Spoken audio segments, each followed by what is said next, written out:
Mojopurno, September tahun 1948. Sore itu hati Kiai Sulaiman Zuhdi sedang gelisah. Sejak menerima undangan dari tadi siang, ia merasa ada yang ganjil dan tidak beres. Sebagai seorang kiai yang memiliki kepekaan spiritual dan kedekatan dengan Sang Khalik, ia seperti telah melihat sesuatu hal besar yang segera terjadi. Namun semua itu dipasrahkan kepada Sang Maha Pengatur hidup manusia.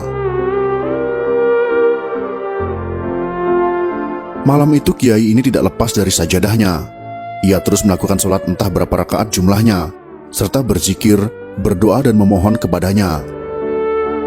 Sebagai seorang guru pengamal tarekat Naqsabandiyah Kholidiyah, Kiai Sulaiman memang ahli ibadah. Ia memasrahkan apapun yang akan terjadi kepada Sang Khalik.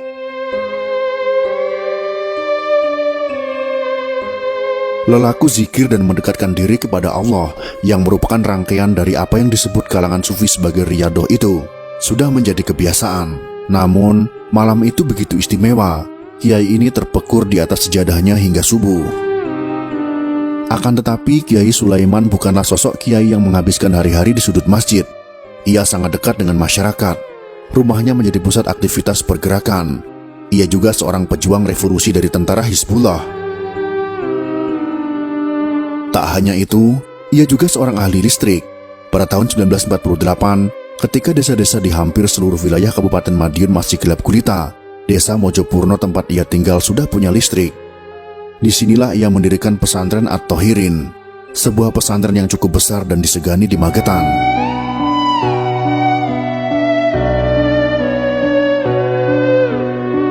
Pagi pun akhirnya datang. Riyadoh yang ia lakukan sepanjang malam itu telah memberinya mental dan kesiapan. Ia pun sudah ikhlas dengan apapun yang bakal terjadi dan menimpa dirinya. Usai sarapan yang telah disiapkan istrinya, ia bergegas pergi memenuhi undangan rapat di kabupaten. Tak lupa ia titip pesan kepada pembantu yang merawat anaknya, Ahyul Umam, baik-baik yang masih berumur 2 tahun. Sampai di tempat tujuan, tidak ada rapat.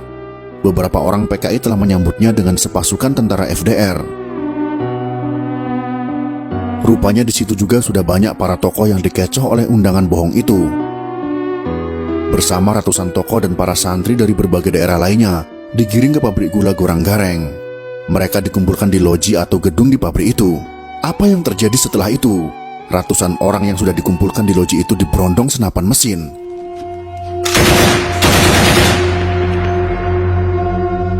Tentara memberondong dari balik jendela. Rupanya ada satu orang yang berlindung di bawah jendela dan luput dari berondongan peluru. Rokib namanya.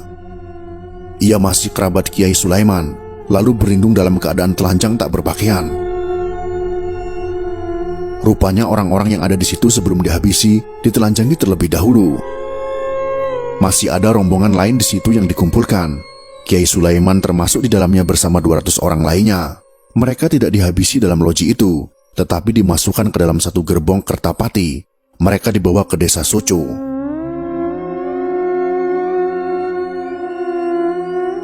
Ternyata di tempat ini sudah menunggu 2 sumur tua. Kiai Sulaiman bersama 200 orang lainnya dikubur hidup-hidup dan dihujani bebatuan dan batu kapur. Namun, kiai ini tidak langsung mati.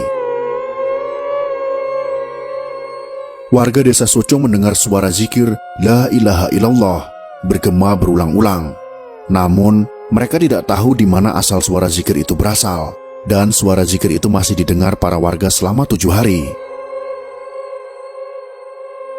Keluarga besar pesantren di Mojopurno itu berduka. Lebih sedih lagi manakala kiai mereka belum juga ditemukan. Lokasi pembantaian itu memang sangat dirahasiakan oleh PKI. Masyarakat dan para santri sudah putus asa mencari-cari. Allah Maha Besar dan Maha Tahu akan senantiasa memberikan petunjuk dan memberikan pertolongan kepada hamba-hambanya dengan cara yang tidak diduga. Lokasi pembantaian itu akhirnya diketahui 100 hari kemudian. Ini gara-gara ada seorang anggota tentara FDR yang kesurupan dan mengigau bahwa ia ikut melakukan pembantaian di sumur Soco.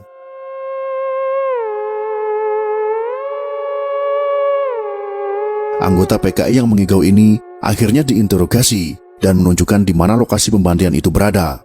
Masyarakat dan keluarga korban pun berbondong-bondong menuju lokasi yang telah ditemukan. Mereka geram marah dan sedih. Sumarsono Wilis, seorang bocah yang kehilangan ayahnya, begitu mendengar cerita anggota PKI yang mengigau itu, langsung mendatanginya. Ia ingin tahu bagaimana nasib ayahnya. Begitu bertemu dengan orang PKI itu, ia tidak dapat menahan amarahnya. Ia langsung memukul kepalanya. Entah kekuatan apa yang dimiliki bocah kecil yang masih duduk di kelas 6 SD itu. Namun demikian, penggalian belum bisa dilakukan karena pada tanggal 19 Desember tahun 1948, atau 3 bulan setelah peristiwa itu, Belanda melakukan aksi kedua yang dikenal dengan agresi militer kedua. Penggalian sumur Suco baru dilakukan pada awal tahun 1950. Selain Kiai Sulaiman, beberapa kiai dan santri dari pesantren Sabilil Mutakin PSM Takeran termasuk korban di sumur Suco ini.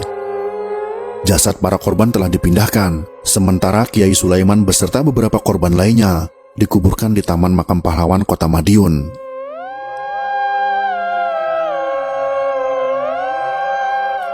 Di lokasi sumur itu, saat ini berdiri tegak monumen yang bertuliskan, tempat mati syahid para pahlawan korban pemberontakan PKI Madiun tahun 1948. Di sebelahnya terdapat marmer bertuliskan daftar nama-nama korban. Tidak jauh dari monumen ini, juga terdapat gerbong kereta Kertapati yang dahulu digunakan untuk mengangkut para korban.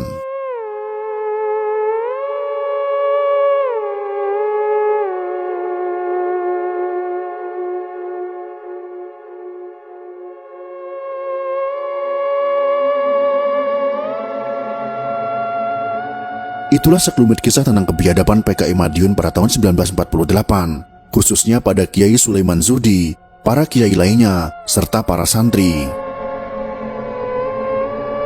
Semoga video ini bisa menjadi pengingat bagi generasi penerus bangsa ini tentang bahaya komunisme.